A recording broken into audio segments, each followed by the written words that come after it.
Hey guys, welcome back.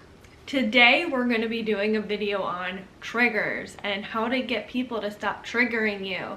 Because sometimes it could be so frustrating where you just want the trigger or the person who keeps triggering you to stop. But before we get into today's video, if you are new here, welcome! My name is Missy, I'm a life and relationship coach, and on this channel we get to the root of the issue and we learn how to heal and deal. So if that's your thing, go ahead and hit that subscribe button. I would love for you to be a part of the fam. And if you already are a subscriber, I really appreciate you so much. Also, if you are interested in any of my coaching services, I will leave it all in the link down below, which you can go ahead and check out. Let's get into today's video. So to start it off, what are triggers? Triggers are strong emotional reactions to a certain stimuli. Usually what triggers us are things that remind us of a distressing past situation, event, or memory that then causes a strong emotional reaction. Generally, your reactions will look very similar to when you dealt with that distressing event. It could look like an outburst, going silent, becoming passive aggressive, going on the attack, getting defensive, or internalizing what happened, which turns into extreme negative self-talk where you can spiral. When we are triggered, it usually pokes an emotional wound, that's when our ego will come out to try to protect us, and that's why we'll operate out of our inner child. So some examples of triggers are when you don't get an immediate response from a call or a text. That could trigger a fear of abandonment or an insecurity or not feeling good enough. When you see violence, maybe it triggered a moment when you went through an assault. Someone talks to you about dieting when you are someone that struggled with an eating disorder, or when someone points out a flaw or calls you a name that's very similar to your abusive parent. Since these are all things that are usually outside stimulation, you may think that you need to get people to just stop saying these things to you, or other people always need to do trigger warnings, or you need to 100% always stay away from your triggers, right? That is actually wrong. So can you ask people to stop saying or doing certain things? 100%. Do they have to listen? No. Are they a bad person if they don't stop? No. You can't expect people to stop triggering you. You can ask, but that does not mean that they have to. You can't expect people to understand how that affects you or what happens to you when you were triggered or what happened to you during that event that caused you to be triggered. Most people won't get it because they weren't in your shoes at the time and they don't know what it is like experiencing that. How you deal with your triggers and what happens during your triggers is solely your responsibility and your job to take care of it. If you keep trying to force them to stop, that is when you will come across as very controlling. It'll just create resentment and turn the relationship very negative. Now on your end, obviously, when you're being triggered, you may feel mistreated if this person keeps triggering you, and then the relationship will turn sour because you feel like things are unfair on your end. So this is what you have to decide. You have to decide how severe the trigger is, and if you are okay with maintaining that relationship knowing that they will still say or do this certain thing. So if they say no, you have to decide, okay, am I okay with this person? Do I need to limit contact, or do I need to stop being in their life altogether? If they are mistreating you, or it's on the extreme end where you are at with your trigger, then of course, then you would not maintain that relationship. If it's something where maybe it's a trigger you're working on and you're having a hard time being around that person, then yeah, maybe you need to limit that contact. Or if it's something small that you feel like you can handle and you're okay with being around it, then you just will have to accept this person doesn't see things the same way as you, and that is okay. The reason why this is because every single person gets triggered by so many different things that we can't all be sensitive to everyone's triggers because it will be overwhelming. For instance, if you had a traumatizing event with a hamburger, that's something that's normal to most people, But to you, it may be something so triggering is everyone's supposed to be very sensitive. That's overwhelming. That's then when people feel controlled and they'll feel like they have to tiptoe around you because it's something that's supposed to be so normal. That's your responsibility to get into normal society, because a hamburger is not something that should be very triggering. That's a small example of where it's like, okay, this is something that maybe I feel like I really need to kind of accept that this is normal part of society. Then there's bigger things where if someone jokes about assault, then of course, maybe that's not your cup of tea and you don't want to be around that, and you have every right to say, I don't want this person in my life because this is something that's very serious to me. It is also your job to explain yourself to your trusted, close loved ones and explain how it affects you and what you need.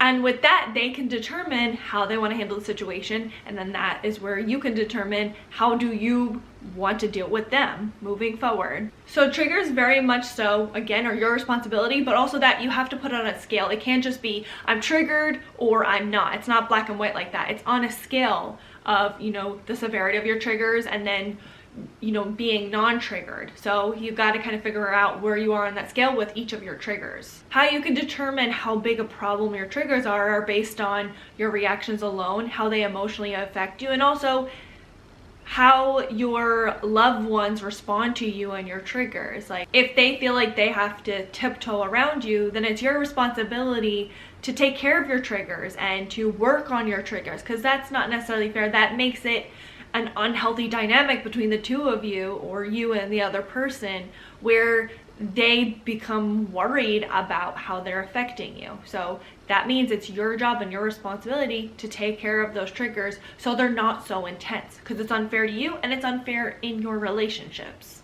Now, trigger warnings. This is something that's so controversial, but they have finally done a study, and the study's shown not only do trigger warnings do absolutely nothing, but they also can cause harm in some cases. And I'll leave the study down below. So in this study, they took two groups of PTSD sufferers, and they had one group watch triggering content with no warning and then another with trigger warning. It was shown that it made no difference in the way that the content affected them, and in some cases it worsened it, because I'm going to read right here. It is said that trigger warnings seem to increase the extent to which people see trauma as central to their identity, which can worsen the impact of post-traumatic stress disorder in the long run.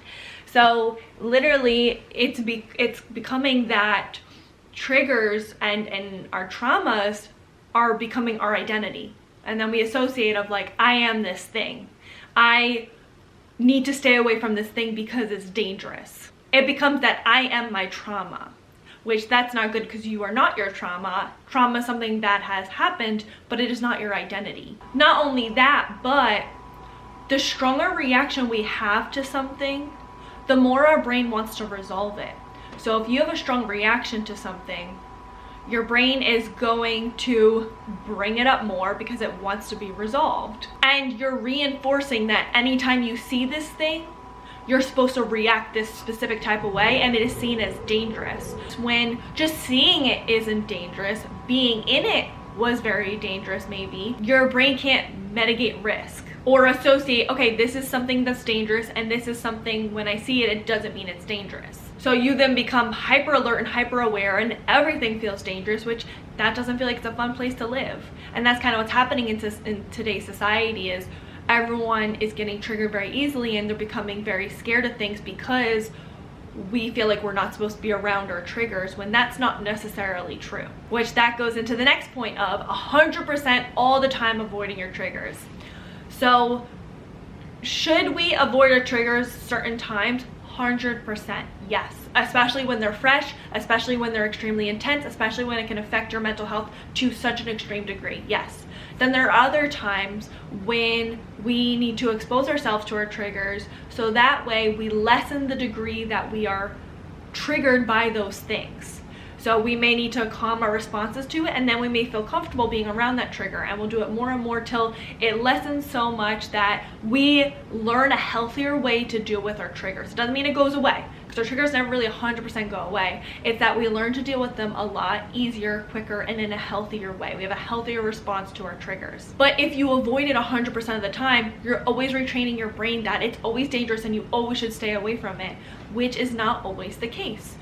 Are there things that we should stay away from? Yeah, we stay away from bad people, unhealthy people. We should stay away from things that are dangerous, but there are other things that are not necessarily dangerous that we've trained in our mind to be dangerous or bad. Like for instance, criticism. Criticism in itself is not necessarily bad, but if you've been through an abusive environment, criticism may be really tough for you. And then you'll live in a very enclosed off world where people feel like they have to tiptoe around you. That's not necessarily good. Should you 100% avoid criticism? No, that's unhealthy to live like that. So that's why, like I said, it's on a scale. It's not like black and white like that. We have to gauge how severe things are and go based on that. But only you alone are the one that gauges that. Sometimes you want to be brave and you want to deal with your triggers. There's other times when you're not going to deal with your triggers, and that's okay. You don't have to be brave all the time, and you don't always have to face your triggers. Do it when you feel ready and you see that it's something that you want to work on. That's really important, that you are the one that determines that. And sometimes we may need a little pushing along the way, but that is solely up to you. Bottom line is, the outside world and other people, they're never going to stop triggering you. So what can you do? Like I said, how you deal with your triggers all revolves around you. So how do you deal with your triggers? First thing always is, because it's an emotional reaction, you want to immediately take a deep breath. This helps calm your fight or flight. It calms that immediate emotional reaction when you're in that emotional part of your brain. It helps you to get to more of that logical reasoning part of your brain. And it calms your body down to say, hey, I'm safe, it's okay. So you may want to take a few deep breaths and really just be in the calm. You know, don't think too hard, just maybe feel your breath, be in the moment. Then you want to call it out, you disassociate. I'm triggered right now, I'm being triggered. Call it a trigger. So that way it's not you, it's not a part of you, it's something that's happening. Then if you need to leave the situation, especially in the very beginning when you're learning to deal with your triggers, 100% leave the situation. In a calm manner, say, hey, I need to take a step out, you know, go to the bathroom, go outside, whatever, just take a step away from the situation. When you leave that situation, you want to be mindful of your self-talk. And also, if you are staying in this situation, be mindful of your talk and what you are telling yourself. So the main thing is, you want to remind yourself that you are okay. You don't want to feed that negative story that's usually coming up. You want to kind of question yourself and say, okay, what part of this story is true and what part of the story is untrue? And just kind of point out the reality and the facts of things, and the things that maybe your insecurities are coming out in. The most important thing is, you want to remind yourself, like, I'm safe, I'm okay, and be very mindful of the things that you're telling yourself. And if you are spiraling into more of that negative self-talk, and don't feed into that negative self-talk, then that's when you want to respond in a healthier way. You want to come up with healthier ways to respond to things. So for instance, if someone is not answering you and you get triggered and then that story starts playing, then that's when you tell yourself a healthier story of like, hey, I don't really know what's going on. I don't know why they didn't message me. I'm okay if they don't message me.